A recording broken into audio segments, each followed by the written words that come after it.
Hey guys, welcome back to the channel. Fabrizio Romano here as always to keep you posted on the transfer market. We are always here to keep you updated, here with all the latest, with all the news, and so we jump into it.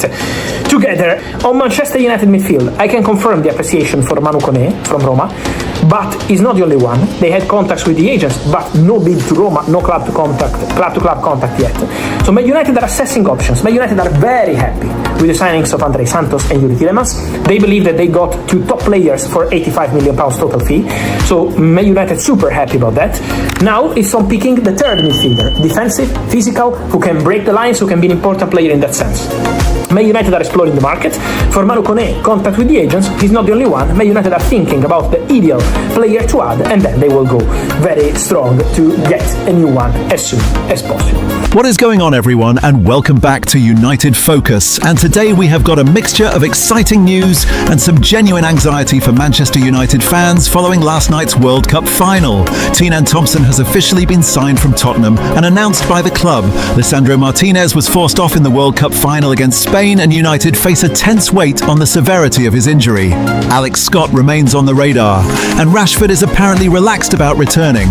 Let's get through every single detail right now. Let's start with the confirmed signing that United have officially announced today. Tienan Thompson, 18 years old, England youth international winger, has joined Manchester United from Tottenham Hotspur in a deal worth £4 million up front, with a further £4 million in add-ons. There is also a 15% sell-on clause negotiated for Spurs.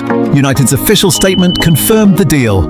Manchester United have agreed the signing of exciting young winger Tienan Thompson, subject to registration.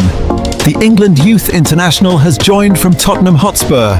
The 18-year-old scored 13 goals and contributed 6 assists last season across under-18s to under-20s level, including 7 goals in 7 UEFA Youth League games. His performances earned him opportunities within Spurs' first-team matchday squads. And then the most important part of that statement, United have told Thompson he will get the chance to force his way into the first-team picture at Old Trafford. That is not just academy recruitment language, that is a genuine promise about opportunity. Now let's put Thompson in context. 7 goals in 7 UEFA Youth League games is an exceptional return. That is the elite European youth competition where the best academy talents across the continent compete. 13 goals and 6 assists across all age groups last season. He came through Tottenham's academy from the age of 12.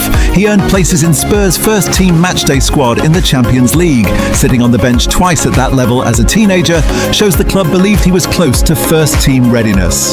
Similar to the Aiden Heavens signing in terms of structure and approach, identifying a talented young player at a rival club who is not going to get the pathway they deserve, bringing them in for a sensible fee, and giving them the platform. And the parallel with Arsenal signing Upson from Spurs on the same week adds a genuinely amusing competitive dimension. Both clubs raiding each other's academies simultaneously. Thompson is not expected to be part of the first-team picture immediately. Whether he joins the squad for Norway against Rosenborg on Friday remains unclear at the time of recording, but this is a £4 to £8 million investment in the next generation that has a very clear logic behind it. Right, now let's address the story that has United fans genuinely anxious this morning. Lisandro Martinez was forced off the pitch in the first half of Argentina's World Cup final against Spain last night. The nature and severity of that injury is not yet known. Martinez is a genuine fan favourite at Old Trafford and one of the most important players in Carrick's defensive setup. And here is the genuinely problematic context around this news. Matthijs de Ligt is also still recovering from back surgery in May and has not played since November 30th. United are already thin at centre-back. If Martinez's injury from last night turns out to be significant, United could be facing their Premier League opener against newly promoted Hull City in less than 5 weeks, with their 2 first-choice centre-backs both unavailable. Harry Maguire, Lenny Yoro and Aiden Heaven are the remaining options, which creates obvious concerns about depth and quality at that specific position. The painful irony is that United had already been linked with Jules Koundé being offered around, with Barcelona monitoring Ronald Araujo as the more likely departure from Camp Nou. If Martinez is out for any significant period, the urgency around adding a centre-back increases dramatically and immediately. Ruben Amorim was reportedly keen on Martinez for AC Milan began earlier in the summer. If United now face a choice between selling Martinez and keeping him as they address the injury, that saga takes on a completely new dimension. Right now, it is a waiting game. Everyone at Old Trafford and every United fan around the world will be hoping the injury is minor and that Martinez comes through his assessment with good news. But the uncertainty means United's planning for the next couple of weeks needs to account for the worst-case scenario. Let's talk about the left-back position, because United lost Malaysia on a free this summer, and Patrick Dorg's outstanding performances further forward last season means he is now being considered primarily as a winger rather than a left-back. Luke Shaw had his best season in years, playing every Premier League game in 2025 to 26. But his absence from England's World Cup squad means he has had a full summer of rest and should be fresh for the new campaign. The issue is cover and competition. United need a genuine left-back option alongside Shaw, and Carrick has made clear he wants genuine competition for the position rather than makeshift alternatives. According to The Guardian, Anthony Robinson of Fulham remains firmly on United's radar, and that interest is described as very much still current. The 29-year-old American international has made 158 Premier League appearances, scored once and provided 17 assists. He is proven, experienced, excellent going forward and under contract at Fulham until 2028, meaning he is available for the right price rather than being in a desperate hurry to move. Robinson featured 4 times for the USA at this World Cup and is currently on a break before linking up with Fulham for pre-season. There is strong speculation around his future, and Liverpool are also reportedly keen, adding competition to United's pursuit. Newcastle's Lewis Hall is also mentioned as an option, though a deal there is described as likely to be much more difficult to complete, given Newcastle's resistance to selling more players this summer after losing Gordon, Tonali and potentially Guimaraes. Robinson at a sensible fee, possibly in the £30 to £40 million range given his age and contract situation, would be genuinely smart business. Proven, Premier League experienced, available, and with Fulham not in European football, there is no extra leverage for the South West London club to use in negotiations.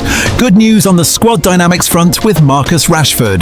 BBC Sport are reporting that Rashford is relaxed about the prospect of returning to Manchester United following his post-World Cup break.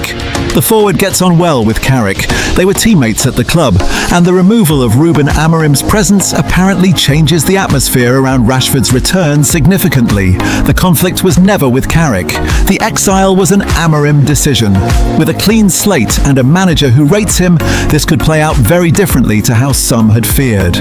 Romano'S reporting had already suggested United's plan is for Rashford to return to training with an exit remaining possible only if a top European club arrives with an acceptable offer. Turkey is not on the agenda. Elite European club or Rashford stays. Rashford being relaxed and getting on well with Carrick is the best possible foundation for a productive pre-season. Whether that translates into him being part of the first team plans going forward, or a strong pre-season display attracting the right kind of offer from an elite European club, will become clear over the next few weeks. He returns after his 3-week post-World Cup break in time for United's training camp in the Republic of Ireland. Alex Scott, still on the radar. Bournemouth still saying no.